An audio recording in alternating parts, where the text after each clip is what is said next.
Carlotti pour le Fashion Post. Aujourd'hui, nous sommes à Marseille chez Jean-François Ray et je suis avec Olivier Mollard qui est designer au studio. On va parler style, expertise, parce que derrière le process du design, il y a un vrai procédé à la fois artisanal avec une dimension industrielle. Ma première question va parler de vous. Vous avez suivi quelle formation pour arriver aujourd'hui à ce poste? Alors bonjour William, tout d'abord. Écoutez, j'ai fait des études d'art à la base. J'ai fait 5 ans de beaux-arts en design, après design produit. Et puis pour finir, j'avais eu un petit besoin quand même de mettre un peu, de sortir un peu de ce monde utopique qui est les beaux-arts. Et j'ai fait une école d'ingénieur pour partir avec un bon bagage. Donc en design produit, design général. J'ai travaillé dans différents domaines avant la lunetterie, des domaines divers et variés tels que la bijouterie, la puériculture, la téléphonie mobile, enfin voilà, plein de bonnes choses et plein d'expériences diverses et variées qui m'ont permis d'avoir un bagage. Et puis je suis arrivé dans la lunetterie il y a une quinzaine d'années où j'ai travaillé pour une première marque, où j'ai fait mes preuves et puis c'est un produit qui me plaisait, qui me plaît toujours et c'est un plaisir aujourd'hui de toujours repousser les limites, trouver des idées innovantes, des créations, voilà, repousser tout ça. Vous intervenez sur toutes les signatures du groupe ou sur des labels spécifiques? Non, alors je travaille essentiellement pour la marque Jean-François Ray, en collaboration avec un deuxième designer, Jean-Baptiste. Donc on travaille tous les deux, on est force de proposition, on échange.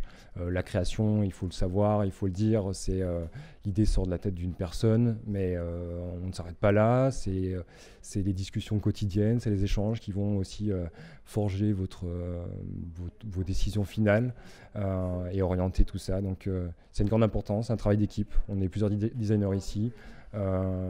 Aujourd'hui, je m'occupe de Jean-François Ray. Je travaille aussi en collaboration et en relation avec les autres designers ici pour Boz, pour Volteface, Sky Eyes. Tout ça, on est une vraie équipe, une vraie famille et ça fonctionne plutôt pas mal. On va parler lunettes. Donc lunettes en acétate, lunettes en acier. Le processus de fabrication, il y a combien d'étapes, si vous pouviez me les résumer rapidement? Alors, il y a énormément d'étapes de fabrication. Difficile à résumer en 2 ou 3 mots. Simplement, on va dire qu'on a entre 250 et 300 étapes de fabrication par monture.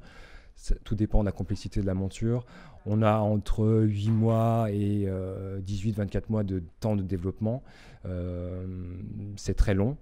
Il faut prendre tout ça en compte au niveau de la création, ça a son importance. La finalité, c'est d'avoir un produit fini, correct. On ne dessine pas des montures pour se faire plaisir, mais pour contenter le plus grand monde possible et avoir un produit fini sur le marché. Donc voilà, tout ça, ça prend du temps. Une monture acétate et les montures métal, vous avez des types de fabrication qui sont différentes les unes avec les autres. Il va falloir mettre en forme les pièces, les sculpter, notamment pour l'acétate. En amont, il va falloir préparer la matière, définir la matière, toutes ces recettes qui vont faire toutes ces belles écailles, toutes ces belles acétates, pardon.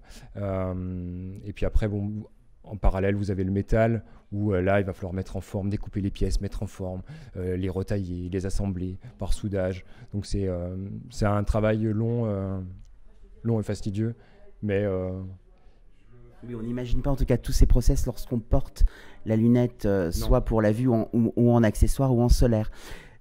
Jean-François Ray, c'est un vrai ADN qui est connecté aux années 80, à la New Wave, au bain-douche, à Paris. Et moi, j'ai cette chanson d'Hélène Noguera, Lunettes noires pour nuit blanche. Je trouve qu'il y a une offre qui est dans la lunette d'architecte. Je pense aux lunettes du Corbusier. On est dans la lunette de pin-up. On est dans la lunette d'artiste. On est dans la protection. Alors, évidemment, je pense que vous avez capté l'ADN de la maison. Mais comment est-ce que vous insuffler une vibration, un air du temps? Est-ce que vous suivez la mode? J'adore votre idée de moodboard géant quand on arrive dans le showroom où justement on colle des images un peu pour créer un univers, mais là c'est plus votre processus créatif intime du moment où vous, je sais pas, prenez des photos, allez voir des expos et au résultat final, c'est quoi votre process? Il n'y a pas de process, clairement. Je m'impose rien du tout. C'est comment dire? C'est il n'y a pas de recette spéciale, c'est une façon d'être, je pense, c'est une façon de penser. Il faut être curieux. On est comme une éponge dans une assiette. Il faut vraiment pomper l'essence de tout ce qui nous entoure au quotidien, comme vous l'avez évoqué, des expos, des vernissages, discuter avec des gens, échanger. Il y a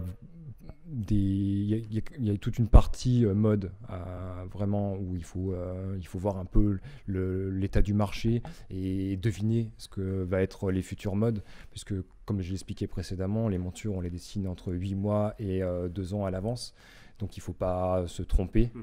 C'est des prises de risques qui sont assez importantes, donc il faut quand même essayer de se tenir au courant de tout ce qui nous entoure. Après, vous avez aussi des avancées technologiques. On parle de la mode. La lunette, c'est un objet de mode, mais ce qui l'a fait avancer, c'est aussi les avancées technologiques. Donc, quels sont les nouveaux matériaux, les nouveaux process de fabrication.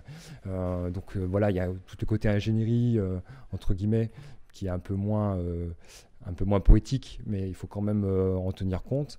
Et au quotidien, on va jongler avec tous ces éléments, on va essayer de composer et puis sortir le meilleur, comme à chaque fois. Alors, dans les années 80, on a été dans une phase un peu les lunettes de la sécurité sociale. Jean-François Rey a ramené cette idée de mode, de lifestyle. Du point de vue technique, aujourd'hui, qu'est-ce qu'on a? On a des lunettes plus légères, plus faciles à porter.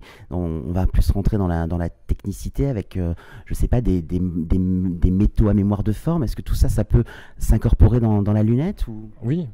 Tous ces éléments peuvent interagir sur la monture finie. Il y a le choix des matières, le choix des couleurs qui apportent grandement à la monture finie. Vous avez les méthodes d'assemblage qui sont, on va dire, de ces dernières années, qui vont aussi contribuer. Les avancées technologiques sur les matériaux. On utilise essentiellement pour les montures métal de l'acier inoxydable, mais on a aussi toute une gamme avec des montures en titane qui sont faites essentiellement au Japon, qui est une matière qui est merveilleuse. On peut avoir des épaisseurs, mais tout en gardant la légèreté. Ou on peut avoir des branches très très fines en métatitane avec une élasticité formidable. Vous avez l'aluminium. Tout ça, c'est des matériaux qui sont intéressants à travailler et sur lesquels on essaye de les transposer et de les intégrer sur nos montures. Bon, écoutez, depuis Marseille, on a appris encore beaucoup de choses aujourd'hui. J'étais ravi de vous rencontrer. Je vous dis pourquoi pas une saison prochaine à un salon professionnel au CIMO. Voilà, je suis sûr qu'on se retrouvera. C'était William Arlotti pour le Fashion Post. Merci beaucoup. C'était enrichissant, intéressant, didactif, créatif et passionnant. Merci. Merci à vous. Bonne journée à vous et merci d'être venu.